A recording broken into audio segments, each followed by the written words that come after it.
Welcome to Lawless Podcast with Justin and Clayton. Once again, I am Clayton, and this is my best friend, Justin Crafton, and we are here to bring it, whatever it is. Bring the noise, or bring Bring, the noise, I believe. bringing the noise, the noise. We're bringing it, buddy. How are Well, you doing?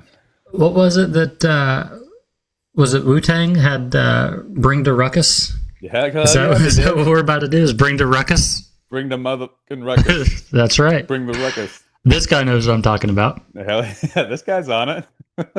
Um, I don't know if you can see this. I was just checking my wound here. No, I was doing some weed eating today, and you got zapped by the weed eater in your melon? no, this happens to me. I think every time I weed eat, where I'll be like under a tree, and I'm just not really paying attention to my clearance, and I'll get whacked by a branch. And this particular time, I was like, "Oh, that one kind of smarted," and I reached up, and my hand was covered in blood. I was like, "Dang, that one got me good." Is My it headphones are surprise sitting blood? right on it. Yeah. Is it smarting? Is it irritating you with your headphones? It is, yes. Isn't surprise doesn't surprise blood always catch you off guard for a beat? Like, It, yeah, it does. But it's also kind of validating. Like, yeah. oh, I'm not just being a bitch. Like, this is a legit injury. See, look at the blood. Yeah. Like there's an old Louis C.K. joke of when he was sick and he his wife was like, "Oh, whatever, it's just a man cold." And had to go to the doctor and the doctor did some test on him, and when he was waiting for the exams to come back, he was like, "I hope it's fucking cancer. I hope I got cancer." Just so I can prove I'm not faking Right, this. right. Yeah. I, I I'll bet you was, feel sorry now. yeah, how about that? Um, yeah, they got divorced. That's been a part of his stand up, he's pretty open. I was working last week or the week before, and I mean it's so stupid. When never there was like a little piece I had to get a screw started into so I could put this plate. It was a little plate like smaller than the palm of my hand that I had to get a screw started into and then marry that plate onto a bulkhead on the plane. And I know not to do this, like, because I've done it so many times. Never just hold it in your hand and bear down Mm. with that screw and the screwdriver, especially when you have this type of screwdrivers that we use is always has like it's a quarter inch bit hole at the top so you can put different screw bits in it Yeah. because you're just asking for trouble. It's flimsy already, and then you're putting it on another little flimsy point. All of it is extremely sharp, and I'm not wearing gloves. There's no way I'm wearing gloves. Why would I? And I'm just doing my thing, just wrenching down on it, and of course the screw pops and the Phillips head goes right. Yep. Yep. Right. I already knew that. Yeah, I still got a scar right there. Oh, another one. You can't see it on the video. But yeah, I got scars all over my hands, and I'd say most of them are from that move, from trying to For screw that exact thing. from that exact thing. I mean, it's only taken me over 40 years to figure it out, and I still haven't. So, Well, maybe that was the time. yeah, Maybe that's all it took was that that last one. last hurrah. Um, you mentioned Louis C.K. Uh-huh. Is it like I see that he's no longer canceled. Yeah, it hasn't been well, yeah, he's been He back for a couple years. Oh, has he really? Yeah. Okay. I saw something just recently of his. It might have been a clip on, I don't know, on Instagram or something. But I saw something a while back, no, not or recently, I should say, and I thought, I guess he's out of the penalty box. He's released a couple specials, I think like 3 or more Oh, for real? since the canceling. And I think the first one was titled like "I'm sorry," and the second one was "I'm really sorry," like I'm still sorry. But then I think on the third one, it was a different theme. He like was no longer apologizing. But yeah, he whole hog came out and admitted he actually did it pretty early on Yeah. when the allegations were because he was backing the Me Too movement. Like he was an advocate of the Me Too movement. And then when the guns turned on him, he was like, "Actually, yes, I did all that." And they're You like, "Too got me. bad." Yeah, they're like, "Too bad. You're still getting both barrels." Well, how does that work? Like, do people just It's mob mentality. do people just forget, or is there somebody like maybe Netflix or some kind of CEO somewhere that says, okay, he's done his time, we're going to let him back, let him back in the mainstream, or how does that work, do you think? From my understanding, a lot of his stuff, I know he did have stuff on Netflix, but I think specifically with FX, he was like basically self-producing. I know he was writing and directing, but I'm pretty sure he was also self-producing everything and then just bringing it to a platform, like bringing it to FX or whatever, because that he had that show Louie on FX. But now, from what I understand, because I've listened to a few podcasts with him, like I said, it's been a couple years since he's been back. I think he's just still self-producing and doing everything out of his own pocket and just putting it up on his website or on his own platform that he's got. Yeah. And so, Oh, he authored a book that I bought. I started to listen to it, but it wasn't for me. but like I said, so I just recently saw something of his pop up in my algorithm. And so I guess maybe if you just keep releasing stuff, then something will hit and you'll end up maybe going viral again or whatever. I don't know, but it's just interesting to me that he's back, which Yeah. I always thought that he was funny. And to be honest, I don't know what he did, whether he should or shouldn't have been canceled. I don't know. I presume he should have. I don't know. Yeah, I don't want to get into the allegation, I guess, but I have a loose understanding on what the allegations were. And even the victims of his allegations said that he asked for consent before he did the things that he did. They just still felt uncomfortable with him doing it, kind of thing. And they felt like it was the only reason they gave him consent is because he was in such a position of power. You know, he was like a kingmaker, especially back in his heyday. Like, if he advocated for you, you were going to go places.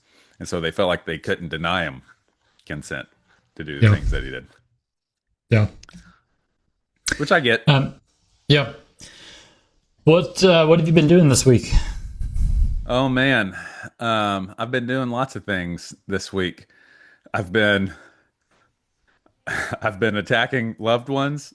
No, but that we can get into that later. I've been kind of a social justice warrior on the media platforms, social media platforms, but that's boring. Yesterday, I spent all day long we left the house at 8:30, got to OWA amusement park here, and I think it's in Foley, Alabama, or maybe Okay. Gulf Shores. It's down by the beach. Okay. I think it's technically in Foley, but it's like just north of Orange Beach. We got there at 9 and left at 6 p.m. So I Dang. put That's a in full day. yeah, dog. Put in a whole day. No mom, just me and my oldest and my two youngest were the ones that were there. And if there was a ride that was open and that I was physically allowed to go into, I went into it. Every single roller coaster, every single ride in this amusement park, I had to throw those caveats. Are there rides that you're not qualified for? Yeah, there were a couple rides that I'm too big to go into. Oh, okay. I'm too big for. Okay. Gotcha. And weirdly, Cash and Alley are also too big to go into those rides. Like they're just now big enough to where they're too big for some rides. Were you trying to go in Snoopy Land or what? Yeah, dog. Well, so here's the deal. Cash, who's all gas, no brakes, surprisingly doesn't like the big scary roller coasters. Like we walked in, like we parked by the high fence, and there's this monster roller coaster right by the fence. Real quick, give me a feel for, like, are we talking like Worlds of Fun, or like how big is this amusement park and how legit is it? It's a big compound. It's I think they're trying to be, well, I don't know. They are a localized, like local to the area version of like Epcot Disney. Oh, dang. They have everything there. They have a big town inside where there's multiple restaurants, Mexican, French, Italian, American bars and grills. There are candy shops. There are clothing stores and like Oakley sunglasses stores and all the shopping stuff inside there. There's an arcade with all the games and ticket games and also regular old arcade games. There's a laser tag. Um, that's all inside like the town area of this place. Then you go through a gate and there's the amusement park area. Okay. That's all the roller coasters, all the whatnots in there. Yeah, just typical, I would say, but very nice. But what you'd expect to see in like a roller coaster amusement park. Like Then Frontier City? Like how big, how many rides a is bigger it? footprint than Frontier City, a bigger footprint. Okay. I would say Frontier City might have some some more aggressive roller coasters, one or two, but they only have one super aggressive roller coaster there, and Cash did go on it. Like, so Cash, when we walked in, Cash was like, "Oh, I'm not doing that." So, and I respected that. I was like, "Yeah, come on, man, be brave." He was like, "I'm brave. I ain't doing that." I'm brave and I'm not doing it. Yeah, but we what happened, and I think this my plan ended up working out because I actually got a little queasy on a couple of them. Because some of those rides where they just spin and spin and spin. I I took some vitamins before I went there too. But anyway, I was just enjoying my good old time at the park. Um, there's this one that what was it? Oh, you sit in a seat and it's like the swings. They have the swings there also, and we did that, but this is like the swings on steroids. You know the swings that go round and round? Hmm. It's like that. It goes round and round, but then they have this other arm that takes it and spins it at the total 90-degree angle of instead of spinning horizontal, it comes up and you're spinning vertical, like Yeah. in like a fire loop around. And on that one, I had to close my eyes and do breathing exercises because like you just go sky, grass, ground, sky, grass, ground, sky, grass, ground. And brother, you can lose it on that. You know, I talk a lot about how our bodies, our minds aren't built to withstand all of like the social media or like we're not built to withstand all of the trauma of the world that Uh-huh. we're faced with every day. I think the same thing kind of applies to our bodies are not meant, they're not designed to withstand like 8 hours of just G force and Yeah, dude. trauma and speed and loop de loops. Have you ever gotten sick on a roller coaster? Thousands of years of DNA just like screaming out, like, we have Don't a do problem. this! This is panic mode. Um, no, no, I don't think so. I don't think I've ever gotten nauseous. I have before once. I didn't get sick on the ride, thank God, because what a nightmare that is. There was a ride closed down right when we got there because someone had just gotten sick on it before we showed up and they had to close it down to do the biohazard cleanup. But I have gotten sick immediately after the rides. Like walking, like take off your seatbelt, take a couple steps, sprint to the fence. I have done Hmm. that number. And I didn't want a repeat of that this time, and thank God it didn't happen. But after that first uh, swing, I came close, came mighty close. We did that one, and so what happened? And Cash did not go on that. Like he held true to his integrity. It's like I ain't doing that one, pops. I'm like that's cool. Just hold my fanny pack, but by the fence. I'll be back. Um, we would go from one scary roller coaster over to the little kid zone, to the Snoopy zone. And that was his jam. He was like, yeah, I can do this. Do the little dragon roller coaster. There was this one, it was a paraglide where like you push it, it goes up. It's another swing type ride, but you push the bar on the paraglide and you're sitting upright, but it has like the canopy over you and a little bar, so you Oh, control going up and down. Yeah, so yeah, okay, okay. yeah, exactly. Yeah, you push it forward, you go up, I don't know, 25, 30 feet, and you pull it and you go down. And so we'd go from aggressive roller coaster to little kid roller coaster, back and forth. Did checked off like I triple checked every single person. Like, did you do every roller coaster you want to do? Did you do everyone you want to do? Did you ever do everyone you want to do? Yeah, yeah, yeah. Can we do this one? Okay, let's go knock it off.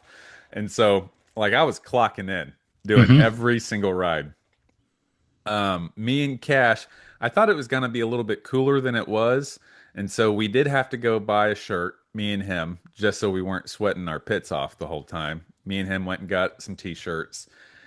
We ate lunch and went to did laser tag, the arcade, got some candy, went to the little shopping centers out in the town, got some candy, loaded up on some sweets, went back in, and I guess technically part 3 of this adventure was the the water park. There's a whole Oh yeah. separate water park. And Okay. so, I mean, the same thing. Start from the top, go to the bottom. We're hitting every single one of these. Is it water park weather out there? Yeah, oh yeah, oh yeah. Okay. It was in the mid 80s. Okay. Yeah, it was in the mid 80s. The water was, I mean, it wasn't bathwater warm, but it was comfortable. Like it was still just it was enough to cool you off when you got into the water, but not enough to be frigid. Yeah. We did everything: lazy river, wave pool, all the slides. Cash again was more comfortable going back to the little kid zone, but he went on every tall slide with me.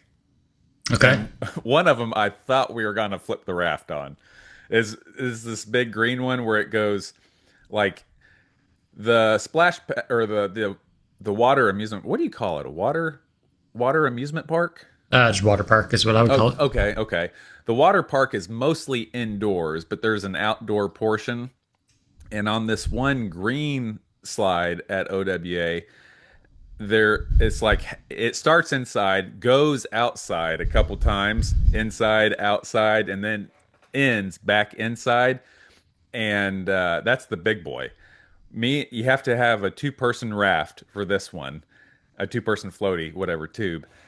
And we went through around at a corner and got to the first like, where it goes up halfway and then back down, and you work your way back into the tube. And I was fairly certain we were gonna lose it. Like I was like, abandon I mean, this. yeah. I mean, when one of your partners weighs 40 pounds, that probably yeah. You've got two people, but one of them is about a quarter of Yeah, for sure. quarter of the weight. Yeah. And I already planned it out in my head. Like, as soon as we started going out there, I was like, oh, you're going to ditch the raft and hold on to him with a bear hug and put his face up so he can breathe and then just ride this puppy out. Like, I had planned it in my head. But we went down and, like, I was staring at the back of him. And then it came back down and we did a couple whoos and then went down the rest of the slide. Um, Was this Kay- was this a special occasion or just because? It's the end of their spring break. This was their spring break weekend to end their spring break, and mom needed a day off, and I wanted to do something fun, and so this just checked all the boxes. I'm like, let's Yeah, hell I yeah. can roll. Um, and and I got a lot of confirmation on this, and it feels good because like stereotypically everyone says the dad is the fun parent, you know? And I feel like I am the fun parent, but I also get angry monster sometimes and like, oh man, maybe I'm not so much fun. Well, every single one of my kids was like, thanks, Dad. This was awesome. I'm like, hell yeah. Yeah, I that's am the fun cool. parent. Did the other kids did they participate as much? Like, were they into the extreme stuff? Yeah. Caleb is the one that really made us go on the big Mamma Jamma roller coaster because he wanted to do it the whole time. And like most of the time I was into it, but after I got a little queasy after some rides, I was like, maybe I will, maybe I won't. Maybe I'll hang back here with my man Cash. But whenever we got in the line, Caleb Caleb was like, you're doing this. And I was still wasn't 100% committed, even when I was in the line. But I was conquering my fears by gassing up Cash. I'm like, Cash, come on, you got to be brave. You got to be brave. Talking to him when I'm really talking to me. Yeah. But yeah, Caleb was, as soon as we got in the water park, he abandoned us. He was just gone and was like on his own adventure. I actually had to park the kids in the little kid park and the little kid part of the water park just so I could wait to get a glimpse of him running around somewhere so I could snag him. I'm like, hey, dude, stay within eyesight of me or let me know where you're going to be. I mean, he's a full grown man. He can do whatever he wants. I'm always going to be semi helicopter parent. Like, I just want to know where you're at. I just need to know what you're doing. How were the lines? Like, how long were you waiting to get on a roller coaster?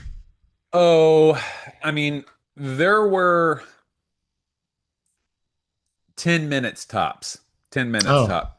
There were some long lines, but it all moved fast. They do a pretty good job of keeping it going there.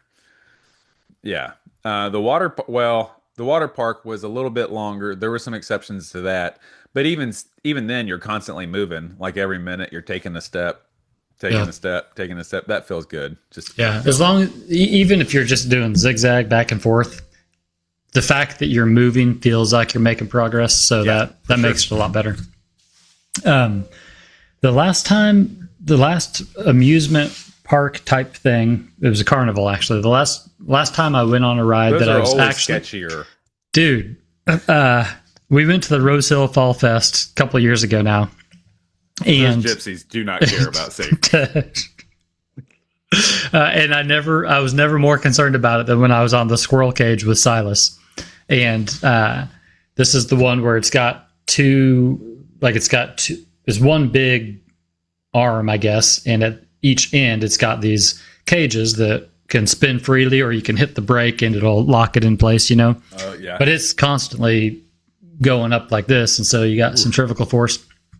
I genuinely thought he was going to fly out, because it's one bar for both of us, and so it's doing nothing. It's touching my lap, but it's not touching his lap, and so every time we would go upside down, he would come up out of his seat, and so, dude, I'm working this brake like I don't even know what. Like I was trying so hard to like not go upside down because I was so afraid that he was going to fly out. So I'm like pulling it back and pulling it forward, pulling it back and forth. Yeah, it was terrifying. I did not have fun at all. Afterwards, I think he had fun. But afterwards I was like, yeah, we're never doing that one again. Because on top of that, you're just kind of in the back of your mind. You're just aware of how little concern anybody around you has for you at that moment. Yeah.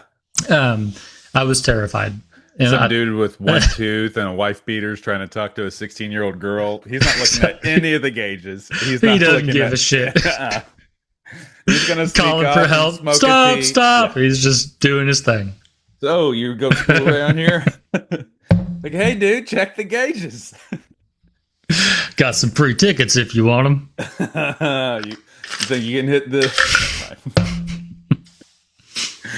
Yeah. Yeah, the traveling carnivals, the traveling fairs are always the ones that give me pause, because if there's anyone who doesn't care about the safety and well-being, it's them fellas. And I'll be honest, I love Rose Hill. It's a great town. I feel like they're probably not, like they're not paying Ottaway. You know what I mean? They're not paying the bigger dogs. They're paying for whoever they can get. Yeah. Presumably, I don't know. I'm not sure what a carny costs these days. But I just feel like it was kind of lower tier carnival. Yeah. Carnival workers. And no offense to any of the carnies that are listening to this. I I mean, know, we've got several. but we definitely have potential carnies. There's a lot of people who are just one life decision. Oh, it's listening right now. I think I'm one life decision away from being a carny. I have you ever known a carny, someone who travels with a carnival?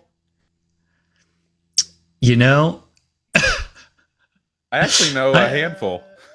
So I've got to say this delicately because there was a kid I grew up with. He's since died. He doesn't care. He had some like some brain tumors and things, and so he just wasn't quite right in the head. Okay. And he had, I mean, People he have had, said that about me. He had a number of physical ailments, but one of them was that he had brain tumors and he just wasn't quite right in the head. I remember a story that he had run away and joined the carnival. I don't know how much truth there was to that. I feel like it. Like when I heard the story, I was like, yeah, that tracks. I believe that happened. But I don't know if it was ever confirmed. Right. Otherwise, no, I've never been around the old rambling man, you might say. Well, you got to change up your circle every now and then. Have you broke bread with some carnies? Yeah, dude. Yeah.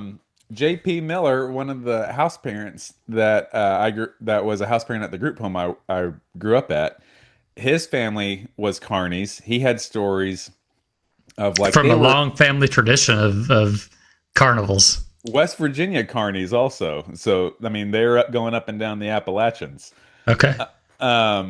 He had stories. I think from what I gather, they were like the carny workers slash circus workers. Also, they dabbled in the circus, which there's some crossover there. There's some crossover, yeah. One of the kids I grew up with at that home was he ended up being a carny. I'm obviously not going to say his name, but I think he listened to this, or he did it definitely in the first couple years. He was a carny after he left East Tennessee. He moved out to Oregon and Washington. And where was the state where there was what's that fascist group? Antifa. Antifa. He was in the state where Antifa took over a couple square miles of a town. I think that was Oregon. Oregon. He was part of that uprising. He lived there. Because he was giving social media his stories, his Facebook stories every night was like him kicking tear gas cans whenever they would throw it at him, tear gas cans, and like kicking it back and screaming, "All cops are bastards," and yada yada. This is when I was a cop. It was on his Facebook stories every night. He was a carny. He I think was a professional protester for a little bit, and then he was I think he settled, I haven't heard from him in now a couple years. He got into the cannabis industry. Okay. So that's the path. It all comes full circle. Yeah. I mean, and he was a resident at the group home that I lived at. We grew up in the same cottage for many years. I wonder if there's like a hierarchy in that world of like, do circus workers look down on carnival work? I feel like we should stop calling them carnies. That feels derogatory. Yeah. Let's start calling them amusement workers. Yeah. Okay. Do amusement workers look down on carnival? No, wait a second. Do circus workers? Circus, yes. Yeah. They're definitely it, but I feel like circuses have taken a dive in the last couple of years. They really have. There's just not a whole lot. You can't ride the elephants anymore. There's not a lot you can do to them animals anymore without people getting upset. Yeah, PETA boy. Rightfully so. Debatable. But even on top of that, like, did you ever go to or work the circus that was at Hartman Arena? No. I went to it. Oh no, not at Hartman. Is that our big arena there? Is that the big? No, Interest is the big one. I went to it when it came to Interest. I think I went to Ringling Brothers when it came to Interest. That was a show. Ringling, yeah, they're legit. Yeah. I think it was the Shriner Circus that used to go to Hartman. Okay. And I worked it a couple times, and every time I would just be like, "This is so stupid." Like it was just, I don't know, it was obnoxious. I felt like it wasn't amusing at all. I didn't think. The Ringling Brothers, I remember there's a couple things I remember from that. The first is the Hispanic acrobat family. They had a couple close calls. Like I think they damn near missed the bar. Maybe there was like they meant to grab it with one hand, but only one hand caught it, and they pulled themselves back up with the second hand. Like woo! Um, I remember that the motorcycle gymnastics that they were doing in the cage. That was, I mean, next level. Yeah. Uh, and the guy who was in the cage with the lions and the tigers, I thought a lion was going to turn on him. I thought one of the lions had enough because he was not obeying the whip. He was not obeying the stick. This lion's like, "Listen here, I am sick of your shit, man. That's the like. last time you whip me." Yeah, that's what it looked like was about to happen. But yeah, Ringling Brothers, that was a good show. And that was the last one I went to. Yeah, they have fallen off though. Like I remember as a kid thinking that the circus was the coolest thing around, and Did it you seemed ever like ride the elephant? no. I never went to the circus as a kid. I was just basing it based on what I saw on TV or in my imagination, I guess. But then when I finally did see the circus, which would have been when I was working at as security, I was just very underwhelmed. Mm. I feel like we really missed out on, well, maybe I went to like the late 80s and maybe all of the 90s probably was the golden era of circus because that's when technology and potential really met in the circus before all PETA and all the regulations got a hold of it and made it all wussified. But I was gonna say, I bet the gnarliest circuses were the like the tent circuses. I Yeah. bet there was a lot of weird stuff that happened with them. Yeah, there's probably some special access tents that regular folks Yeah, didn't make it into. because there was we heard tales of, and this is what it was called, the freak show, like where there the bearded lady and the elephant man and all the things the exhibits that you heard of in the freak show, and I think that's what it was called. I'm not just making that up. But that was long gone by the time we started going. Definitely by the time you did. By the time I started going to circuses, there was no more freak show. I would have liked to check it out. I would have liked to see what all the hubbub was. Just to see what it's about. Yeah, I mean, just to say, they volunteered to be there. There'd be like Siamese twins. Mm-hmm. I'm sure they probably had some little people there, probably. LPs. Yeah. They had some LPs running around. They had it probably started going downhill when they stopped traveling by train. Yeah, that's probably about when we lost control. Yeah. Well, of that specific exhibit, took them off the rails, and it all went downhill. Maybe the civil rights movement helped put an end to that show specifically. Like I'd say, whenever people started talking about rights and equality and things, they're like, "Hey, I don't need to be put on exhibit here." Yeah, I'm just guessing. I don't know. Yeah, I'm just spitballing here. Which, okay, I'll admit is good. Like it's necessary. I'm glad we got there. Yeah. But Still, yeah, I would have liked to just check it out one time. Just once. Yeah. If you had a time machine and you could only use it once, you could go back to witness the birth of Christ. You could go back to kill Hitler. You could go back to see the dinosaurs, or you could go back to see the freak shows of the 1960s in its heyday. Yeah. Yeah.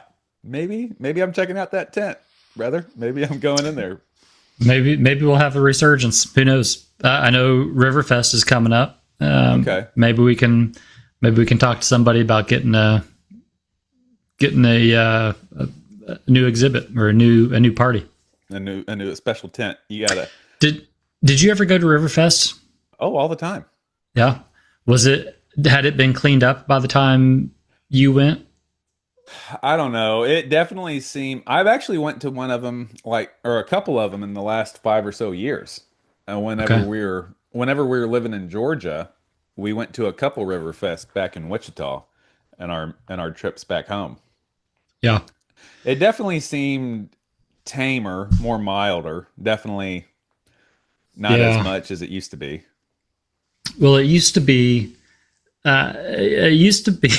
It used to be that you would just see people, like you would know that it was Riverfest from the droves of people just walking from way south Seneca, walking Yeah. north, and you would just steady foot traffic. As far as Hayesville, like you see people walking, you're like, they're going to Riverfest. Wow. And it was like there were certain areas where it was the juggalos, Oh the, yeah. the juggalos would hang out, and Oh yeah. they cleaned it up quite a bit, and it's a lot more of a family friendly, kind of a clean environment than it Yeah. used to be all growing up. You got to ask the question: is progress really progress? Can't we go Uh, back to a little bit of yesteryear? I wasn't even allowed to go most of my life growing up, just because of the Oh, the at, le- sinning. at least the perceived riffraff. Who knows whether it was actually as bad as they say? But then I started working them, and I had a couple events where I was like, "This is not worth the." I don't know what the rate was back then. Back then, it was probably like $30 an hour, which was insane at the time. Yeah. But still, was like, this ain't worth it. Oh, really? Yeah. Dude, we lost Caleb at a Riverfest early on when I moved to Kansas. Did you lose him to the Juggalos? He came back, came back drinking Fago, had a Hatchet Man tattoo. No, well, I mean, he never really told me about what happened on his adventures, but he was yeah. So I think it was our first year. He was 8 years old, and this was 11 years ago. This is right after we got out of the Navy and moved there to Kansas, and went to the first Riverfest of us living there. And I mean, we walked in. I was looking around, looked at all the people, turned around, and he was fucking gone in an ocean of people. And this was before I even thought about applying to the sheriff's office or anything. I just walked up to a WPD lady. I was like, "Hey, ma'am, I lost my kid." And she handled it like a pro, but it didn't phase her at all. She was like, "What's his name?" And I told her, she's like, "What does he look like?" Got on the radio. 20 minutes later, he was back with us. Yeah. Yeah. No worse for the wear. Was he No, was he upset or anything? Or no, me and his mom, of course, were pissed, but he was like, "What? I was looking for you." Come back holding a random balloon. He had like a balloon animal. I'm like, "How'd you get that?" Someone just gave it to me. yeah, eating a turkey leg. Something else that they did, and I don't know. I'm not sure how they did this, but they had special city ordinances that applied just to Riverfest, Yeah. where there was a lot of violence there for a while, especially in the food court. And so somehow they made it illegal. They made it an arrestable offense to travel, to be with more than two people. If you're a documented gang member, or if you're wearing gang attire, or Yeah. it was kind of, again, I'm not sure how they did it, but I think that was one of the things they did to quell Well, some of that violence. the gang laws are still kind of tricky there in Kansas, or at least the last time I had gotten taught about them or read the statutes, because technically it's still illegal to be a documented gang member doing gang things, however that's interpreted, with other gang people. Like, you can still technically be arrested by being a gang member with other gangsters doing gang things, whatever gang activities it is. It's another charge as like gangster activity. I know it's not called gangster, but something along those lines. Yeah. We got briefed on that whenever the old Mongols came into town. And remember that? Oh yeah. Whenever the old Mongols came into town, I pulled over a line of bikers, and a couple of my other second shift this is when I was on second shift. A couple of my other second shift partners pulled over some a line, like a train of Mongols, and they all pull to the side, and you're like, oh boy, now it's time to really pretend like I know what I'm doing here. Mm-hmm. But they were all, I mean, some of them were talking shit, but they were all cooperative. They all did what we said. Yada yada. Yeah. So, so that was this weekend. That you Did you went get to to anything? Well, I'm trying to think. I went to Silas had a golf tournament on one of the days this past week. That was pretty He's fun. on a golf team. Yeah, for Rose Hill, Okay. which I love it. I love that he's playing golf. But I have a suspicion that the reason he's playing golf is because it gets him out of school Yeah. for like full day, like the entire day. Smart kid. Yeah, he's pretty smart, and he doesn't like school, so why not? Yeah. That was pretty fun. I don't think I had anything too terribly exciting. Lost a couple soccer games. It's pretty What? typical. Pretty typical. Your team's not a winning team? No, so I've got one team, my co-ed team. That's the problem. I just switched. I'm moving up in the world. Right. You know, Did you get recruited? I showed him my stuff on the house team, and then I had a couple offers. That's not true. I had an offer, and I was like, "Yeah, hell yeah, I'll play with you." And then my men's league, we really should be better than we are. I think the problem is that we're all a bit older, and so by the second Playing half, against youngsters? younger. So the league is men's 30 plus, and most of us are like 45 plus. And so come second half, we're just Spent. toasted. Yeah. Yeah. And I've mentioned before that it's just a different type of being in shape. Like it's not running 3 miles. It's not running at a 10-minute pace. It's sprinting, kind of nonstop. Yeah. And I just don't have that kind of energy. Yeah. Yeah. It's kind of for the birds sometimes. I did watch. I've seen it before, but I watched a super interesting documentary on Netflix. I think it had probably been 10 years, maybe, since I saw it first, and then I just saw it pop back up on my suggestion, so I watched it again. It's called Surviving Death. And there's one episode in particular that is just fascinating to me. I've watched it twice in the past 3 days. Yeah, it's about reincarnation. Yeah. And have you seen it before? Yeah, but It's been years since I've watched it. But yeah, dude, I don't know what to make of it, because so the premise of it, I think that I want to say they talked to 4, maybe 5 kids who all have recollections, and specific recollections of past lives, and like verifiable information that they just shouldn't have access to. Yeah. Like the first kid, I want to say I think he was like 4, maybe he might have been 3, but it talks about how he was with his mom driving, and he just randomly said, I miss when my old mom used to take me to the park. And she didn't know what he was talking about, so she's just kind of like, oh yeah, are you talking about me? And he says, no, my old mom, the one with the really pretty hair.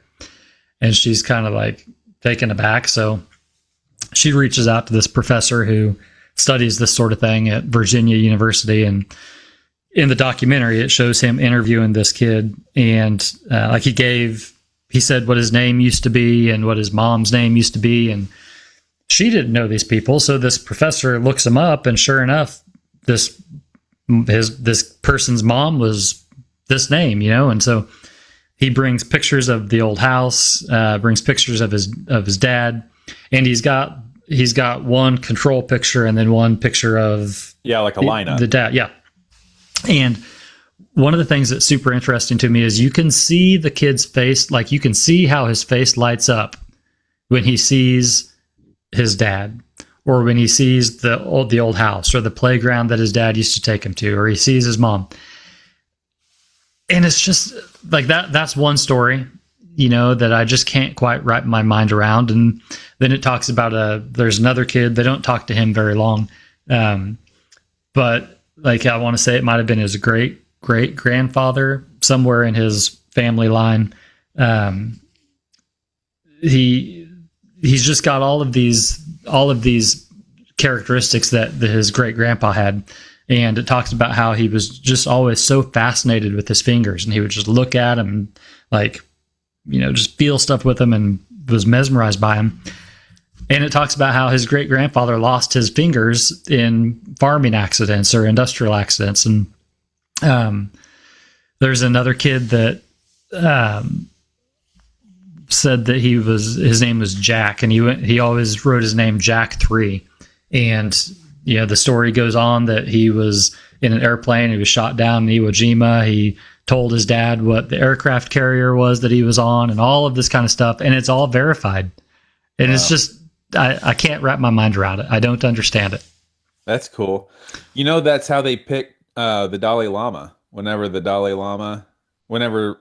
Lama dies, and they give it like a couple of years of like for him to navigate the bardos.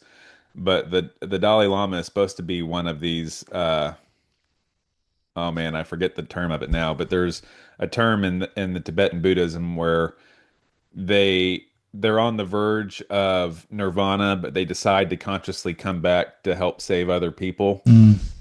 The Dalai Lama is one of those, and whenever they get like these omens, these signs, they're like there's supposed to be a certain amount of time that pass, and then they look to the stars and be like, oh, the next Dalai Lama is supposed to be born. So that's when they start going to villages looking for all the kids that meet this age zone that the Dalai Lama should be in. And they have a box of toys and like a box of clothes, and they put mostly like, and sometimes they'll put all wrong stuff, like the box, none of the stuff belonged to them. And then they'll show them different boxes, and they'll say, does any of this look familiar? And I'm like, no, no, no. Oh, this was mine. And hold up a toy, or no, no, no. Oh, these are my shoes, type of thing. Yeah. That's how they pick the Dalai Lama. That's how they confirm him.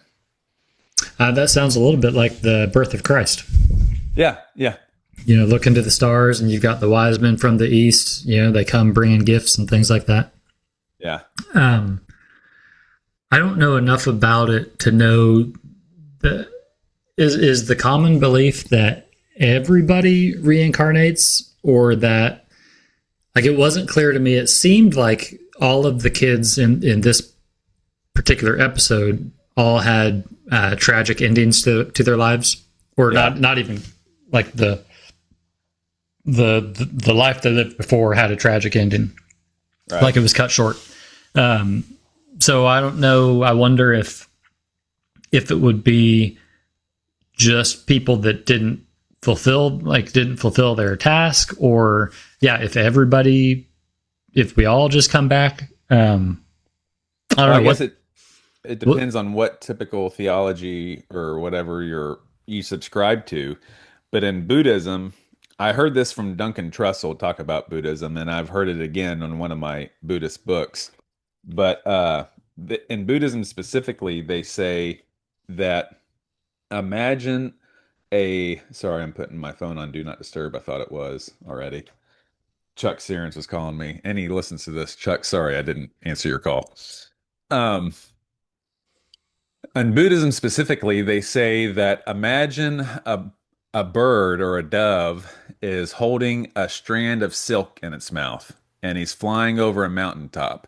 And every time that silk hits the mountaintop, it knocks off a little piece of dirt. They'd say, imagine how many times it would take for that piece of silk to knock off a piece of dirt to form a valley in that mountain. That's how many lives you have lived. So the idea is it's infinite. It's infinite amount of lives, like more than you can imagine, more than you could put a number to, is how many lives you have lived. But also, I always do a couple of those. But also in that same realm of thinking, they don't believe that Earth or this realm is the only place where you can have lives. Like there are other realms and other versions of life. Like you can be an animal, you can be a plant, You can be in like the demon realm or the spirit realm. There's a god realm. You can live a life in all of those. And also, there are different planets with their own gods and their own realms inside those planets. You can like jump to different, I guess we would call it universes or whatever, the multiverse. You can jump to different zones in there. And also, and you follow that train long enough, it's all just one consciousness experiencing all of those lives anyway. Yeah. Well, that's kind of where I ended up with my train of thought was as I was thinking about it and wondering like if that's true and if we do come back, like do we all just come back until we've all experienced every life there possibly is? If that's the case, then you could really say that well we're all one. Like we're all part of the same thing. And then if that's the case, you could pretty easily say, well, we're all just the universe experiencing consciousness, or we're all the universe experiencing physical life, which I think is ultimately what Buddhism settles on, right? Yeah.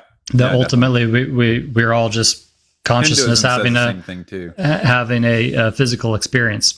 And then that made me start thinking about, well, what if I still have a hard time trying to decide what I think about Jesus and whether Jesus became whether he was just a regular person who became enlightened and became God, or if he was enlightened and then came to, like, chose to come down. Chose to come down. Like I have this thought of like maybe he figured out that the kingdom of God is within us, and and that we are God, and that we're he figured all this stuff out. He was enlightened, and then on his death, he was like, no, I got to go back, and almost like he figured out the cheat codes, and he wanted to go back and tell his fellow humans what he learned.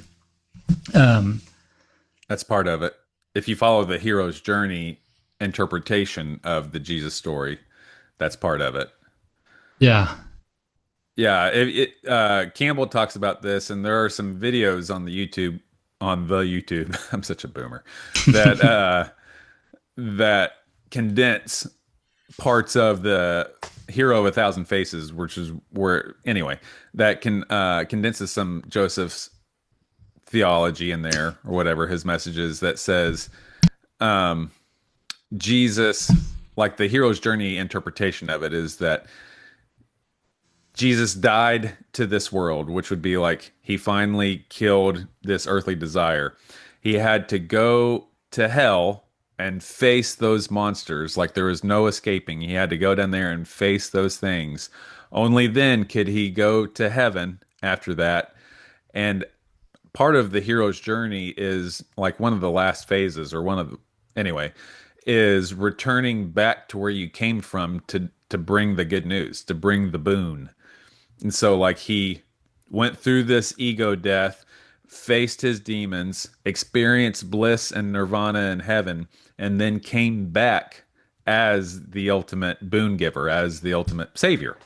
And after he delivered that message, he gave the great commissioning, and then was able to shed these earthly rags and ascend. That's one interpretation of it. Yeah. Well, it's had me thinking quite a bit over the past few days.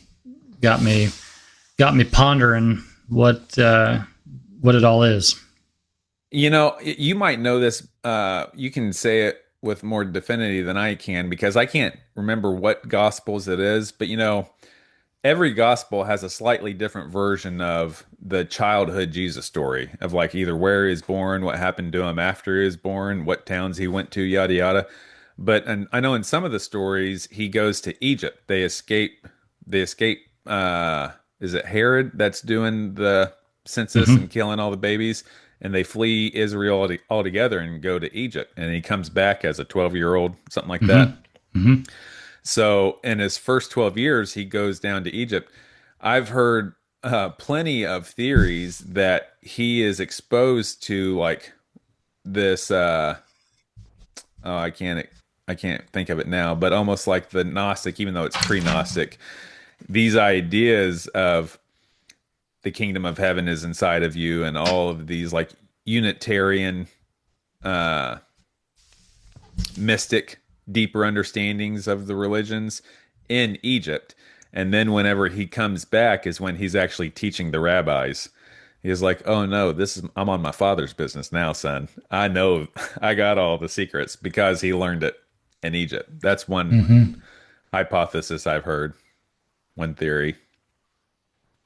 It's interesting in that documentary. He talks about how it seems like from the kids that he's studied that around 6 to 7 is when we just kind of, or when the kids that he studied, they just kind of lose Yeah. all memory, and that's how it's supposed to be. Is that they're that it's better that they live this life right now. Yeah. Um, but it's so fascinating to me. I just I want to dive into that. I want to hear more stories about that because it blows my mind.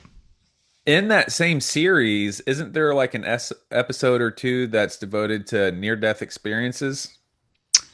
Yeah, there's one that's about near death experiences, one that's about people coming back to visit, after they'd passed. And it's funny, there's two about mediums. And when I was first exposed to this show, I believed that mediums were demonic, and so Yeah. I never watched those two episodes. Oh, yeah. So I'm going to go back now that I'm not held to You're the same. delivered. Yeah, now that I don't have the same restrictions, I want to go back and see what they got to say. For sure. Um, I don't know. I don't remember if it's the doctor from that guy or from that show, but there was a doctor who was, I believe he was from like University of North Carolina or some East Coast university that was on the Theo Vaughn podcast a couple years ago.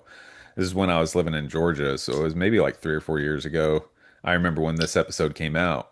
The podcast did, but this guy, uh, I think he still was an acting professor at, I want to say University of North Carolina. Anyway, at a major established university, like a accredited professor, um, had this whole study and was like presenting this evidence to medical boards, and they were even kind of using it in like for different things of near death experiences and studying near death experiences because the story of like you're laying on something has happened to your body. You're laying on a table, like in a surgery room or in a car crash or on a battlefield or something. And all of a sudden you see yourself from above. Like you can look down and see your body, even though people who are having this almost describe it as like 360-degree vision. Like they can see everywhere around them all at once. They say they don't feel their body. Like they couldn't tell you where with the body that they're looking down on, they couldn't tell you where their hands or feet are. It's more they more describe themselves as just like a blob or a sphere or something like that. And then you're moved away from there. So oftentimes you're visited by like a dead guide or like someone that you know, or maybe even a comforting spirit. And they say, hey, it's time for you to move on. And you start to go toward the light. And then you have a choice of like, you can either go to the light or you can return back. It's up to you. And the ones who have this experience are the ones who said, I'm going to go back. I still got some stuff to do. Mm-hmm. This doctor was saying that that experience is in like ancient Sumerian text, and like there's been people from Islam describe this. There's been people from Hindus. There's been hundreds of Christians describe this. In all centuries and all generations, there's been people describe that same exact experience. And what this guy does, because he's also a medical doctor, is he's documenting brain activity. And in every documented case that he's had, there's been zero brain activity. Like the brain is dead. The heart, there's no heartbeat, there's no brain activity. These people are in a state of like the body's done. and they're working on him, trying to get the heart pumping and trying to, clear, doing the shock pads on him, trying to get it going. But the biggest, like the historical argument of that is, oh, it's your synapses in your brain, just trying to make sense of what's going on. We said there is no brain during this time. Like your Hmm. brain is flatlined. Um, and there was more to it. But yeah, that was what I remember. The big takeaways. And this doctor, I don't know if he's the same doctor from that, but I remember they were saying the same things on that show of like there's no brain activity. It crosses all religions, all faiths, all cultures, all different Hmm. times. They're describing the same thing happening. Yeah, I don't think that I saw that episode because I don't know that I'd be interested to hear Theo talk about it, Yeah. but I have heard before that there's really only like of all of the experiences reported, there's only like a handful of differences. Like Right. there's not that many distinctions between. Like it's well pretty straightforward. It seems like pretty black and white. Yeah, I think what it is, or some of the differences, is like that guide or helper that comes. Sometimes they recognize them as like as a dead loved one that's already gone, or like almost like an angel, like a ball of light, or of like the Holy Spirit, or something like, or like something heavenly, or a dead loved one.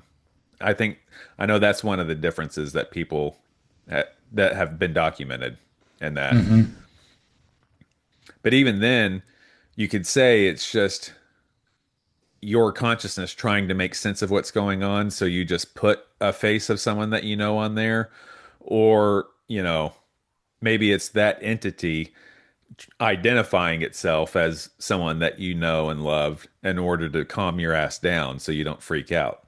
Yeah, I mean, I think that we experience that a lot of times in dreams. You know, where you'll be like, it was my wife, but it wasn't my wife. It Oh, was my yeah. wife, but it was you, but it was a different you. Like I know Uh-huh. that it was you, but you looked different. Uh-huh. Um, so maybe something like that. Yo, yeah. Yeah. I have dreams often, and it's with a lot of times it's with people that I know. I had I had a funny dream the other night, and I've been I've been really like trying to do the Jungian Campbell dissection on all of my dreams. Like, what is my subconscious trying to tell me with this? And sometimes it really is just a funny experience, or sometimes it's like a combination of the two. There's like this aspect of myself I've been criticized, an aspect of my behavior I've been really critical of lately in the past week and kind of past couple weeks, of just like my anger is really, that's what it boils down to, is my anger problems. I've been really critical of that about myself with that. And in my dream, it came out as like this this mob that was surrounding me, and I started to feel kind of helpless, like, oh no, they're about to get me. Like my anger's about to win again. My This thing that I'm trying to run away from, this thing that I'm really trying to defeat, it's multiplied all around me, and oh no, it's about to get me again. Well, my dad, like Funky Red, the biker convict crazy ass, like Was that his that was his his biker street name. name? Yeah, it was Nice. Funky Red. That was his bandito name. My dad's name was Fat Chance. Chance, all right. Funky Red just shows up, and like in my dream, I'm like, Dad, you need to get out of here. It's about to get rough. And he was like, Don't worry about it, son. And starts beating the shit out of the mob that's around me. like just, and it's like not kung fu and not MMA style, but like the Clint Eastwood 70s bar fighting scenes where like he licks his thumbs and wipes his eyebrows back and squares up and just starts throwing haymakers. That's what happened. And my Jungian dissection of that is like, don't worry about it. It's okay. You don't have to be perfect. In fact, even some of the parts of yourself that you think are irredeemable uh, can even be used to combat this anger. Like that Joker side of yourself can even be used to keep the anger at bay. Would you say that you have dreams on a pretty regular basis? Yeah, any night I get about 4 hours or more of sleep, I have a dream. It's just holding on to that dream. I don't know. That's the tricky part is holding on to it. I've Mm. I've I've adapted. Like I try to be pretty consistent with writing my dreams down, and how I do that is I in my notes app, I go to the bathroom and will usually dictate my dreams into my notes app. The problem is my the dictation software, when I mean I dictation is when I speak and it writes. I know you know, but I'm just describing. Um, Sometimes doesn't understand my half awake, half sleepy gibberish. So I'll go back and read it. I'm like, I know I didn't say that. Like that doesn't even make sense. So to fix that, sometimes I'll actually take pen to paper and write it down in my notebook. Or what I've been doing now, since I think I've gotten a fairly good. I've built those dream memory muscles. Like that dream that happened with my dad, I didn't write that down at all. That's just I kept that right here in the old bank because that was a cool one. It's kind of similar maybe to how they described kids remembering their past lives. Is that the older you get, it's like a dream. When you first wake up, you're like, this happened and then that happened, and then I remember this and that, and then by lunchtime you're like, well, I know I had an interesting dream, and then by dinner, you're not even thinking about it. Like it's completely gone. And that's actually holding on to it pretty well. Most people, me included, as soon as you get out of bed, it's gone. Yeah, As soon as your feet hit the ground, you're like, oh, time to make the coffee. Time to start doing yeah. this. I I don't know. I don't know if I really dream that much anymore, or maybe I just forget it when I wake up. I had one the other day that, again, when I first woke up, I was like, "Oh man, that was intense. That was super profound." And then the more I thought about it, I was like, "Well, it doesn't like." It was. I was driving somewhere, and there was a car that had rolled over. It was on its side, and there was somebody in the passenger seat that was kind of flailing around. And I remember thinking to myself, like, everybody was going about their business. Nobody had stopped to check on this car. So in my mind, I thought it must have just happened. So I parked my truck. I go running up to him. The only thing I remember about him was he had an AR-15, not strapped, but slung, like real tight to his chest. And then I remember somebody came running up on the driver's side, and it reminded me of old Russ, old Bel Air, Park City, Valley Center, whatever agency, Russ. Yeah. You know what I'm talking about. Bel Air want. Yeah. He's pretty fast. I'm not going to catch him. Yeah, that's all I remember. And so I was trying to think, like, could that have had any meaning? I don't know. Yeah. I don't know, but that's the only dream that I can recall for the longest time. Definitely, I would say it. And in Man and His Symbols, Jung talks about how he on his psych on a psychiatry couch, whenever he was a psychiatrist or psychologist, and he was having people sit on his couch, he would always direct people back to the dream. He would always be like, okay, now tell me about the dream. And they'd start hypothesizing about what it means. And he'd say, stop. Let's go back to the dream. And he'd always bring it back to the dream. Jung was real big on the symbols in the dream. Yeah. Yeah. I just got into part 3 of the book, Man and His Symbols, which obviously is all about dreams. Mm-hmm. I did have one, I guess,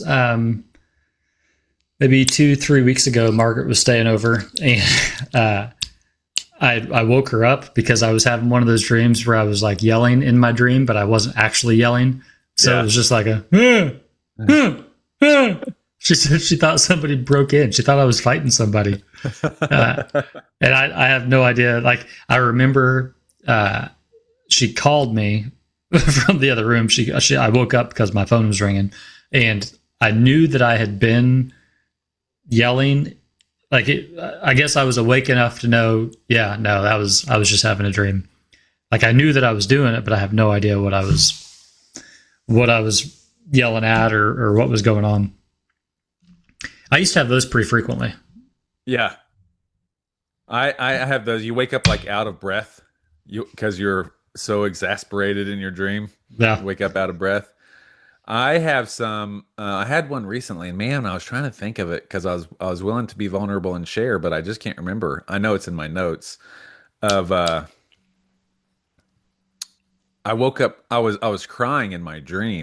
Like something upset me to the point to where I was shedding tears, and when I woke up, there were tears streaming down my face and like soaking my pillow. Yeah. I was weeping, like Yeah. out of breath, type of crying. Yeah. I have had a couple of those, and I remember those pretty distinctively. I really hope that if somebody ever does break in my house, I hope I can do more than just be like, like I hope that I can form coherent words. Dude. Oh yeah, go ahead. You felt No, yeah, I hope that I can just perform better than that. I went back to my notes app and it popped up. I had a dream. JFK was in my dream, like the assassinated president, not JFK Jr. The actual JFK was in my dream. Oh man, I'm gonna read this. Mm. I might give you an interpretation on the spot if that's okay. Yeah, absolutely. I'll welcome that. I went on a road trip with a friend who's another listener, Sean Cooney, who's a buddy of mine. This was like the night after he called me out of the blue. I was going on a road trip, and on the way, like it was in a desert town, we stopped to get gas at like this gas station / cafe. And when we went inside, JFK was in there, but he was with a little brother. Like I was, and in the dream, I knew Robert Kennedy was his little brother. I was like, "Oh, is that Bobby?" And he said, "No, I'm Joseph." I was like, "Oh, okay." I didn't know he had another little brother named Joseph, and I verified this after I Googled it and verified it after I woke up. And he goes, "No, I'm Joseph." And I know JFK was in the Navy, so me and my buddy Sean were like, "Oh, actually, we're in the Navy, and we were on a ship, or we visited a ship that's named after you." And JFK was like, "Oh, that's very nice." And was like being very cordial, and we were sharing Navy stories and yada yada. Well, his little brother just was pissed off at our presence, like didn't want us to be there at all. It was like, get these rascals out of here. And we told him we were big fans of his. Oh, and gave them a cookie. I bought a cookie for the little brother from the cafe and gave it to him. And after that, he was my best friend, the little brother. Um, I asked JFK how long it had been. Oh, I asked JFK, I said, "Hey, how long has it been since?" Because I got JFK and his little brother. I got John and Joseph a cookie. I bought them each a cookie and gave it to them. And I was like, "How long has it been since you actually tasted a cookie?" And he said, 18 years exactly, which I know it's been obviously more than 18 years since JFK was killed. But anyway, I asked his younger brother and he got defensive. He got defensive again. I assured him that it wasn't an insult. Oh, and since I knew, like in my dream, I recognized that they were dead, but I'm just talking to dead people. I said, "My mother passed away. I wonder if you guys knew my mom." And I went into great detail about her health problems and everything. And he didn't say he knew my mom, but instead he just went into comforting me. He shed his presidential three-piece suit and polished face that you always see on his pictures and went into like, "Hey, it's okay." And that's the dream where I was talking to JFK and his little brother about my mom passing away and hoping that they had met her. But instead of him confirming that he met her, he just went into comforting me. That's when I was weeping and I woke up and I had a soaked pillow. Mm. So what does that mean, Young? I'm sorry, man. I got no idea. Oh. I may have overestimated my ability to read dreams. Yeah. I feel like generally I can pull something up. You know, I can come Okay. up with something, but I got nothing. Well, so I was taking notes on this in my bathroom while everyone else was asleep, and I Googled if JFK had a little brother that died young, and his name was John Patrick Kennedy. Joseph Patrick Kennedy was I think he only lived like 9 years, was the little brother that they had. Okay. Yeah, I was born in like 1915, died in 1924, something like that. Well, one of the things I had heard before is that the the specifics of the dream aren't as important as how you feel in the moment Yeah. in the dream. Like, and I think that might be coming from more of a view of like your subconscious trying to process thoughts, maybe more than the dream like necessarily having some inherent meaning. Yeah. I'm sure there's different views on it, but what did you have any specific feeling like while you were in the dream? Did you have any specific feelings?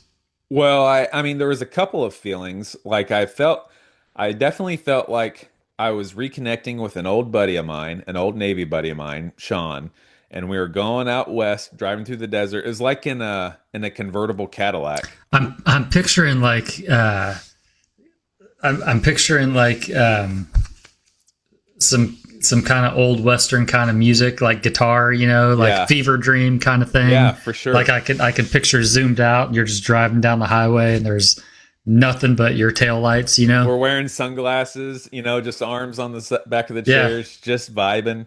That's yeah. exactly how it was. And we see a gas station out of nowhere, and we're like, "Oh, it's probably going to be a while before we see one of them. We might as well zoom in here." And when we pull in, so that's like the feel of it. Whenever we pull into the gas station, you're not expecting to see anyone. You're definitely not expecting to see JFK and a little kid that's next, because the JFK that I saw was like the one that you see, the presidential JFK. He had his suit, he had his hair, like I said, he was all polished up, but he had this little kid with him that almost looked like one of the little rascals. Was like wearing a cap that had the little fan on top of it, and like suspenders to shorts with knee-high socks, and like church shoes for whatever reason, because that's all those kids had were church shoes. That's how this little kid looked. And so it was constantly with the little kid, it was constantly an act of like, I'm trying to be your friend, buddy. Don't get pissed off. And he's like, when we're talking to JFK, he's going into the whole routine of like election mode almost, of like, hey, nice to meet you. Tell me about your life. Tell me about your journey, yada yada yada. And his little brother's just not having it. He's like, get these scrubs out of here, Jack. We need to, go about our No, business. this is our time. Yeah, exactly. And I felt like me buying the cookie and giving it to them is like a way of like pacifying, like, hey, I'm a friend, and like me giving a gift to them. So I feel like there's something in that, almost like a token or an offering to definitely the presidential was like a higher archetype, a higher archetype of like a leader or someone who knows something that you didn't expect to bump into, and also that you're taking advantage of. Like, well, while you're here, let Hmm. me connect with you. And I knew I wanted to connect with him on some shared, like build rapport and on some shared experiences. Like we're actually in the Navy, me and him, or we were in the Navy. That's why we're going on this road trip. And he's like, "Oh, that's fantastic." That yada yada. Um, Yeah. And like the it's definitely, I feel like, steep full of Jungian symbols and Jungian archetypes that are in there. Um Me, like, I almost couldn't control it. Me bringing up my mom. I'm like, "Have you seen my mom?" And he's like, "Say again?" I'm like, "She died a couple years ago." And I started going through the whole health journey of her. Like she did start to develop kind of dementia in her last couple years. Like she was seeing dead people. She was in an institution the last year of her life, and in one of the places she was at, she lived on the second floor, and she told me that like people who had been dead long ago were coming up to her window and talking to her. Well, she was on the second floor. I'm like, "Mom, no one's coming to your window unless they can fly." She was like, "Oh no, I seen them. They came here," and was like giggling and laughing at me. And I'm telling all of this to JFK and just like really being vulnerable.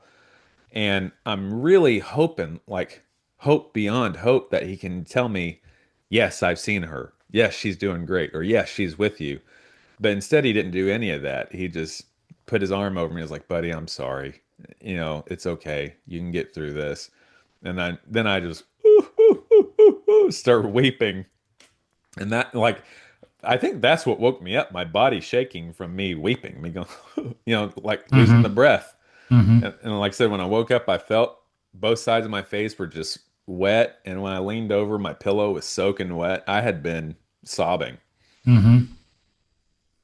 But yeah, I mean, it's just my subconscious still processing the loss of my mother. Yeah. Yeah. But it might be more than that. Yeah. I mean, that's the part that, I mean, I guess even if it's just, even if dreams are just our subconscious processing things, that's still fascinating. But the idea that we're able to go to a different place or connect on a different place, is Like, what really if it intriguing. was actually the John F. Kennedy that got his brains blown out in Dallas that I was talking to? Yeah, I mean, I don't know. Like I'm now that I no longer have to say, "Well, Clayton, it's appointed unto man once to die, and then the judgment." Yeah. Now that I no longer have to By subscribe the to way, that the theory, Bible contradicts that. regardless, Yeah. like that, I've never, even when I was a believer, I didn't really understand how, like that doesn't, that's not saying that it's done and over. That's saying that after the body dies, there's judgment. Yeah, that's It's all. not saying that that's not saying that you don't come back or that you can't come back. It's just saying that it's appointed a man to die, and then comes the judgment, which A witch brought back Elijah. may still be true. Yeah. I don't know. But I know where you were going, and I was going to say that like I think there's room for both. There's room for it to be my subconscious processing the loss of my mother, and there's also room. There it is. There's also room for it to be me talking to old Jack, because at the end of the day, we are all one consciousness experiencing itself here. So my brain can be part of the ghost of John F. Kennedy, and even the ghost of little Joseph Patrick Kennedy, that Mm-hmm. I didn't know existed until I had a dream about him. Maybe I heard about him in a History Channel thing somewhere and it just stuck back there in my subconscious. Or maybe I saw that little boy's specter in my dream. Mm-hmm. It could be both. I was telling you that our conversation from last week of me settling on I don't know. I really don't know, because I was kind of married to, not married, but I had firmly adapted this deconstruction identity of like, oh, there's nothing. It's all just here. It's all just in your mind and in this whole experience, and there's nothing else, because I wanted to not be afraid of there being anything else after this. But really, and this is where we got to in our last conversation, is I don't know. Like, we were talking about holy places last episode, and how maybe there is a spot, or maybe there was a time before fleshly man and there was gods walking around, or things that we call gods now, and they made these holy places. I don't know. I would like to dismiss that and say, oh, that's just group consciousness, or that's just, folklore that's been passed down through millennia. But honestly, I don't know. I don't know. Yeah. Yeah, and there's such a desire to know. There's For such a sure. desire to just to be able to say, "Oh, for a fact, this is what happens," Right. or "This can't happen," or whatever. Just to have something solid. But I don't know that we're ever going to know. Well, I do know that we're never going to know. That Yeah. until you experience it, there's no way of knowing. Well, and even the Buddha, I don't know. I don't want to. I was gonna say you could put this onto other mythologies, but I don't. I don't. Even the Buddha, whenever he finally attained nirvana and ascended, or either died and didn't come back, as in some traditions, or like actually crossed over a rainbow into heaven. Like it had his own little Jesus moment. Um, it wasn't that he knew everything all of a sudden. It was just that he had finally wrestled his own mind and had come to peace and to terms. That's what nirvana is. It's just a still mind. He had come to that himself, had built a little following and done his service that he thought he needed to do of himself, and was finally able to lay it all at rest. So even if we do meet that golden threshold of where everything makes sense and everything is perfect, still doesn't mean that you're going to know it all. Still doesn't mean that you're going to have all the answers. Maybe we never will. I really hope that at some point, like even now, even having just said maybe we'll never figure it out, I still hope that at least in the next go around, or maybe in between go rounds, I think in the in betweens, you remember. I hope there's some clarity. I hope that we can say, or somebody can say, ah, that's what this is all about. That's right. That's yeah. And then it just makes me wonder if, maybe those that come back, maybe they take a little halftime and they're like, oh yeah, that's right. That's what I've got to do. And then they come back and they try again. I do feel like every time we have these conversations, or even every time I'm getting aha moments from Campbell or Young, or even from a church service or whatever, and I get that aha moment, it feels more like I'm remembering and not like I'm learning something new. It feels like I knew that. Like, oh, that's right. I used to know that and I forgot it. We Hmm. all are one. The kingdom of heaven is inside of us. That's right. Like I've every time I have those aha moments, I feel like it feels more like I'm remembering and not that I'm learning something new, Yeah. which is a different feeling. I don't know. But yeah, that's where I've kind of landed on. Um, totally shifting gears, getting off this heavenly realm that we've been on. Uh, For those that are listening and not watching, I just did a killer gear shift. yeah, dude, you It killed it. was badass. Um, have you been paying attention to what's going on in the world around us lately? No. Um, You're not missing I much. I know that gas is still ridiculous. Yeah, I saw that the Strait of Hormuz had been opened and closed again. then closed again. Um, I believe that there was a ceasefire agreed upon, and then like broke within a couple hours, maybe. Hours. Yeah, our greatest Um, ally did that. yeah. Uh, no, I don't really know what's going on. Well, you basically covered all the highlights from the war. Is there was a ceasefire agreed upon, at least a temporary ceasefire, and in some ways that's still being held, but it was a 14-day, I think, ceasefire that was agreed upon. Go ahead. You know what we haven't talked about What? is Trump being portrayed as a doctor. Oh, the doctor picture, the great doctor. Yeah, that I believe that came out. That was Monday. After. Was it Monday? Okay. Yeah. Well, Yeah, he did it. He I think it released was it on Sunday night. Sunday. Yeah, Yeah. yeah. Yeah. But it didn't. We had it happened since it came out into the world after our last recording session. Yeah. Because at the time, I feel like it hadn't even really We would have hit the talked about it. Yeah, I feel like it hadn't hit the masses. Even when we first that evening, I think it was Sunday evening, we were sharing the picture, and nobody was really talking about it yet. Yeah. To the point where I had gone to Truth Social just to confirm that he did in fact post this picture.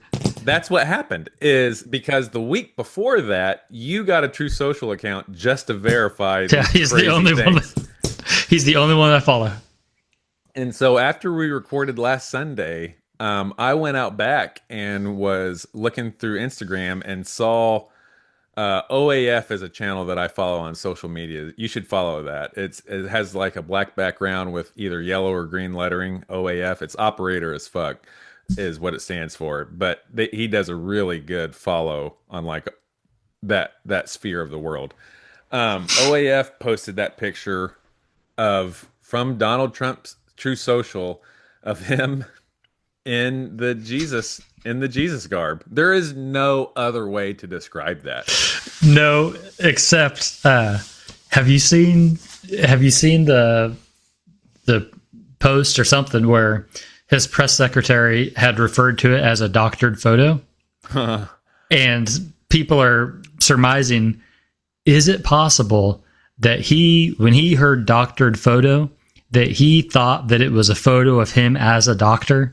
Like he just didn't understand what because there's. Do you think he's posting it now? Do you think, or is there like I don't freaking know, man. I don't know because fired the stuff that he posts generally, like the rants, I have to assume are him. All caps and the bad grammar. Just the like nonsense. I have to assume that that's actually coming from his phone, that he's laying in bed just going off the rails. Because he doesn't know how to work an AI engine to create these photos. I can't assume that. That seems unlikely. Seems very unlikely. So I suspect that probably somebody probably created it.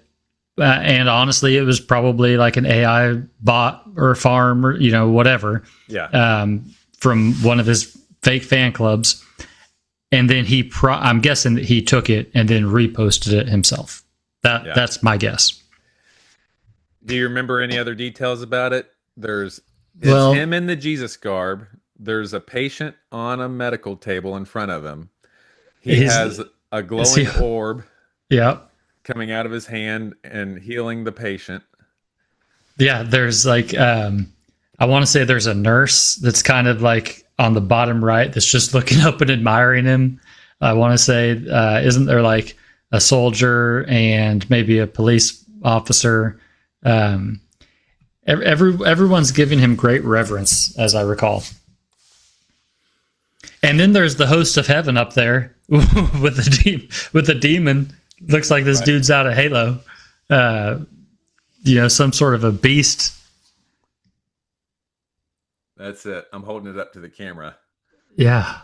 And so there's Old Glory in the background with bald eagles flying everywhere.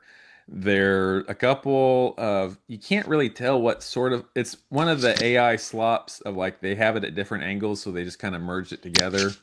Looks like it could be an F-18. Looks like it could be a couple of just generic fighter jets flying through there. There's the Statue of Liberty in the background.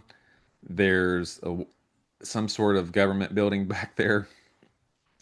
There's an ICE agent, an old grizzled ICE agent with a white beard back there. There's a lady praying to him with hands folded, looking at him. There's the man on the table who's receiving healing. There's a nurse. Who is the man on the table, by the way? Is that Pope Leo? Oh, I thought it was Jeffrey Epstein. No, I don't know. But he did attack Pope Leo directly after this. He's been beefing with the Pope. Yeah. And then there's the heavenly host at the top, and the head angel is definitely a demon. A bad guy. A bad guy. That's not one of the good ones. But yeah, there's no other way to interpret that. Yeah. So that happened. And I don't know. I guess I'm surprised on a couple of fronts. One, I'm surprised that there have been a decent number of supporters calling it out as blasphemy. Yeah. But then there's also a smaller number than there should have been. Yes. Because there's surprisingly a lot of people that are like, no matter, he can't win. No matter what he posts, people are going to complain. This guy could cure cancer, and you guys would still find fault with him? Like, or just, like, come on, it's not, he wasn't saying he was Jesus. It was a joke. It was a joke, y'all. Come on, don't get your panties in a bundle. It was a joke. Did you hear that he opened the Strait of Hormuz? Like, come on, man. What do you want? You better thank God that Iran doesn't have nukes anymore. How about that? Yeah. Um, yeah, dude. I completely forgot about that. So I wanted to make sure I brought that up because Yeah, that happened. that was good. I maybe I maybe went a little bit too hard in the paint. Um, Not personally attacking folks, but definitely attacking the type of person that is still defending him, as in the Western evangelical that still, puts Jesus above all else and says that you're all about God and country. Like this guy is not serving your country and he's openly mocking your faith. Um, I'm going to see if I'm not going to look very long. That's Um, fine. I'm going to see if I can find this post where he was blasting Pope Leo. Um, he said something that was really, I thought, pretty interesting. Um, Well, a couple weeks ago, while you're looking that up, don't stop. A couple weeks ago on Easter Sunday, he says that he's going is going to be is going to be Bridge and Infrastructure Day. He was going to commit war crimes according to the Geneva Convention. Whenever you turn your offensive actions completely on the civilian infrastructure, that's a war crime. He said he was going to do that, and he ended that. He said, "Open the fucking straits, you crazy bastards," and then ended it with Allah Akbar or praise Allah. He did that on Easter Sunday. I've seen it. There's been a couple posts where he said something about Praise Allah. Allah. Yeah. Yeah, which I'm still not sure what that's all about. What his angle is with that. It seems like maybe he's trying to do it just to offend Muslims. Or it could be like maybe he would spin it as like, I'm just being a doctor. Maybe he's trying to offer an olive branch to the Muslims. But or it could be other people have interpreted it that he's actually adopted fundamental Islam himself and is now praising Allah. Man, None of I'm those make sense to me. I am now I'm 2 days in and I'm still not finding it. Essentially, what he was saying is that the Pope needs to get out of politics and that he needs to mind his own business, sort of thing. And he says that he should be supporting peace through strength, just like Jesus would have. Yeah. Um, and I don't know, like I said, I don't remember exactly what he said, but as I was reading it, I was just like, man, I'm not so sure about that. It's entirely possible too. My brother pointed this out. Like, is it possible that he just has no idea, no conception of like what artists portray Jesus to? Like, is it possible that he just didn't know that that was supposed to be Jesus? Oh no. I don't think so. Because I mean, Dale Parsons is the artist that has made all those Jesus paintings that were real famous in the 70s, 80s, and 90s that we saw in churches. The White Jesus, white Jesus, flowing hair, yeah. flowing hair, wearing that outfit, the white robe with the red sash over it. That is Dale Parsons' depiction of Jesus, white Jesus that you've always seen. Um, By the way, Jesse Wells has a fantastic song called "Great Caucasian God," oh which, yeah, if you haven't listened to it, you probably ought to. okay. It's excellent. Yeah, I'll check it out. I was listening to Red before you jumped on last week. Yeah, Whenever right before you jumped on, you've got some good recommendations with old Jesse.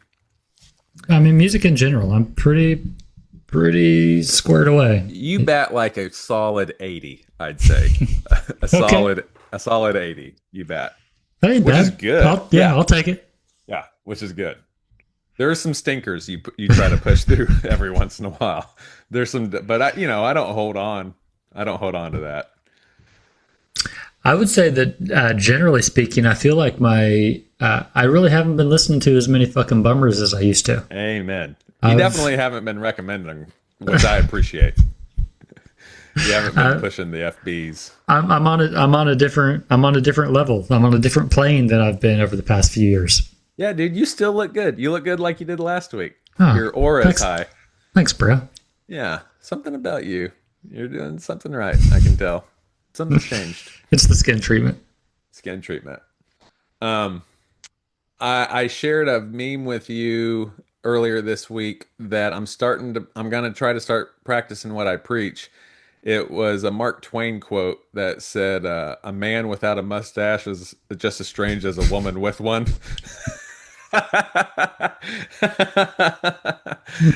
So I was like, Clayton, you need to grow that lip blanket again. You need to start. So Oh there, yeah, oh yeah, yeah, that's looking yeah, good. coming back. Um, can I encourage you? I don't know if you can tell what I've got going on. You've got a flavor saver down I there. got the flavor saver and the mustache, but here's what I'm doing. You Okay, got a soul I'm patch. I'm trimming this guy at the lowest setting. Okay, so there's always just a little 5 o'clock shadow, a little bit of I like hardworking that. man. Like, hey, I got shit to do. I can't shave every day. Okay, I'm Yeah, a working man. But then the mustache and the flavor saver, are like, pronounced. yes. So these are cut at a 3, and this is cut at a 1. Okay. So I've got a whole system I'm working here. Now, is that blonde or gray? Your That's blonde. mustache. It's Okay. blonde. Okay. Okay. It's going blonde, especially down here on the sides. All right. I'm starting to put more salt and pepper into my facial hair, and that's sneaking up on me. Yeah. I'm not ready for that. Yeah, yeah, yeah, yeah, yeah, yeah. Which, by the way, is it cool if I call you? What was it? Crazy Red? What was Funky your dad's? Red. Funky Red. Funky Can Red. I refer to you as Funky Red? I'll take it. Yeah, as Okay, long as it's coming, yeah, from a good place. Yeah, Funky for Red. sure.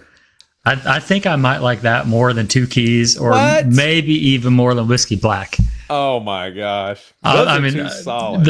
yeah, and they have very specific meanings. But Yeah. Funky Red just hits right. Yeah. Funky Okay. Red hits me in the right spot. Funky Red was an archetype. He was, there's like the proto, there's like imagine like there's He-Man and there's a couple different faces of He-Man. There's like the 90s He-Man, there's the new remake of He-Man. Well, there's like the proto He-Man of where he's just like a person and he's got super long hair and a real rugged sword. I'm He-Man. Funky Red is the proto. He Okay. is the proto. Like all gas, no brakes, none of the. It's all rough edges. There's no. Before before Little Cash Money, before Whiskey Black, there was Funky Red. Oh yeah, Funky Red is the caveman, is his ancestor. Oh. Don't say his name 3 times, or else. Yeah, Yeah, he'll show up, and brother, you ain't ready. you got a fat chance. Oh yeah. So, was there anything else in the world? I saw I saw that Cash Patel like sent out a text saying that he was about to be fired or something like that. Yeah, he's been afraid that he's going to be fired, and I read also that like Trump's inner circle, they've been openly discussing firing Cash Patel, like around people who they shouldn't say that stuff in front of. They're like, oh yeah, we might fire him soon. Yeah, I guess it's because he has a drinking problem. That's what I've I heard is mean, one of the reasons. can you imagine being in that position and not having some sort of a drinking or drug problem? Yeah. Like Well, I mean, being fired, I have to assume that being in that position to be fired would be like the greatest relief in your entire life. yeah, Just to be done with this shit and just be gone. shedding that burden. Yeah, dude, I'll just ride off into the sunset, never hear from me again. Like, I tell you what, Christy Nome hasn't had a good go of it since she's been fired. Her road has not been easy since no. she's been fired. Well, Brian, her husband, had that mix up, and it just that little duster that that he's had. It's just come out. I saw this week that they're like that family, that couple, I guess, Christy and Brian, have acquired like $2.5 million worth of debt since they've taken this office. They've just been taking on mountains of debt. For what reason, I don't know. I guess it's none of my business, but it's been exposed. And now they're rapidly losing all sources of income that they did have. Mm. So that sucks. Um, yeah, I've heard that. Cash Patel, Christy Nome, Pam has got the axe. You know, and those were the top three that I wanted to get fired. I think I said on this podcast before, definitely with T-Bone, that if those three can get the axe, I'd be happy. I heard Pete, old Pete, might be facing the proverbial firing squad soon Yeah. for his career. Yeah, Is Bongino still around, or did he get gone a while? he got A gone while a ago? while ago. Yeah, Okay. he went back to the podcasting world. Okay. Has he changed his tune about anything, or is he? Has he? I know he's picking fights with like with other libertarian podcasters that were the folks who were calling him out on his hypocrisy of saying that like he wanted to expose the Epstein files and he wanted to investigate this corruption, the stuff that he didn't do. He's Yeah. been he's been picking fights with them since he's gone back to podcasting. I did see a press conference the other day with Joe Rogan talking about Ibogaine in Yeah. Texas. So yeah, that was something I actually had pulled up. I don't know a ton about it except that Trump signed an executive order reopening the clinical research into psychedelics for treatment, for medical treatment. That was open. Trump last time had it open, and I want to say President Obama started to lay some groundwork, but it was real late in his career because he was mostly anti psychedelics. But it was open to medical research. There was this whole organization called MAPS that was dedicated to the clinical application and research of psychedelics for treatment, like addiction and PTSD and all sorts of things. And I think it was Biden shut it down. Biden, his administration shut it down. But yeah, Trump just signed an executive order reopening uh, that path. Which honestly, that's not enough. No. I'm not satisfied with that. I mean, it's great. I'm glad, but we should be well beyond that by now. Yeah. Yeah. I'm tired of the nanny state, them telling us what we can and can't do. Just period. Yeah. Yeah. Yeah. That happened. Let's see. Oh, what else did I have? I pulled open some things. Oh, Thomas Massey on Polymarket is like one of those betting websites, and they're usually pretty accurate. Thomas Massey has a 69% chance of beating the guy that Trump is endorsing to replace him because Trump has gone on a war path against Thomas Massey because Massey was calling for the disclosure of the Epstein files and no new wars that Trump ran on. Thomas Massey was an advocate for those things. So Trump endorsed this guy, Ed Gallerine, who is like a Navy SEAL and total MAGA guy. And Thomas Massey still has a 69% chance of beating him. So that's good. Uh, Independent. Oh, man. That's Cash Patel. Pete Hegseth might be getting fired. Oh, Trump is now endorsing and he's like pleading for Congress to continue the FISA Act, which is the Foreign Intelligence Surveillance Act, which has like since 9/11. FISA's been around since the late 70s, but since 9/11, all of the intel agencies have used these FISA warrants, which is like an electronic like they submit that how I've heard as it goes is they submit this warrant electronically and like within minutes you have it back. Like it's almost an auto approve warrant that they get. They've been using these FISA warrants to spy on American citizens. Trump says they used it on him. There's like tweets of him calling for them to get rid of FISA, of the FISA Act, that it's like an illegal warrant, an illegal violation of the Fourth Amendment. Well, this week he's calling on Congress to extend FISA and to keep it going. He's just, I mean, another example of him just going. He is the swamp. He's the swamp that he wanted to drain. Mm-hmm. He's Lindsey Graham. But yeah, that's all the highlights that I had for current events to talk about. I did hear that somebody had some information on Lindsey Graham that was going to out him, but I haven't heard. Yeah, that was probably within the past 3 days. Oh, really? Did you see well, there was a whistleblower that came out a couple years ago that was like a Washington, D.C. male prostitute that said that he was employed by Lindsey Graham multiple times. Did you see the pictures of him at Disneyland with the Disney princess wand? That you can buy these wands and point them at things that activate it, kind of like at Great Wolf Lodge. They have the same thing there at Disneyland. And he had the Disney princess version. You don't have to get the princess. There's other versions of that wand you can buy. But he had the pink version on his visit to Disneyland. And he doesn't have children. Why would any adult go to Disneyland if you don't have children?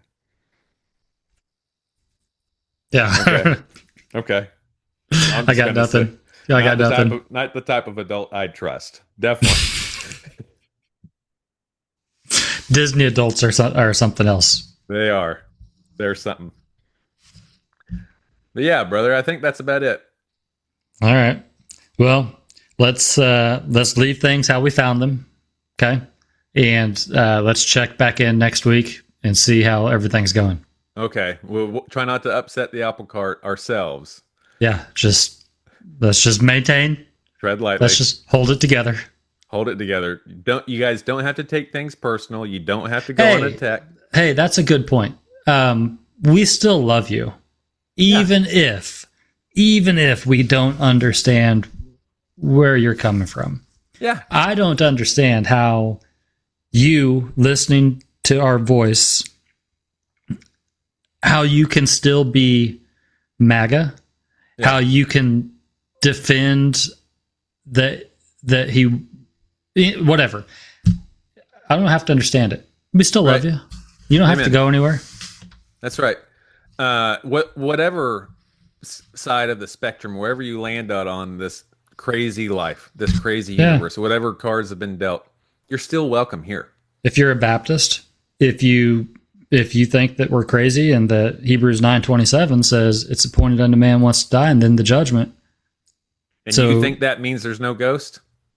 Okay. No problem. Yeah. No problem. I'd love to hear in the comments. I'd love to hear your perspective. Go ahead. But you ain't got to go anywhere. You ain't got to go anywhere. We're still gonna love you. I am not going to cut anyone off based on those things. Like whatever. Okay, that's fine. I might unfollow just so you're not constantly showing up in my feed, but I'm not gonna unfriend you. Not off that. I actually I was thinking last night about just we talked about this a couple weeks ago, but I was thinking about it again last night. Like I just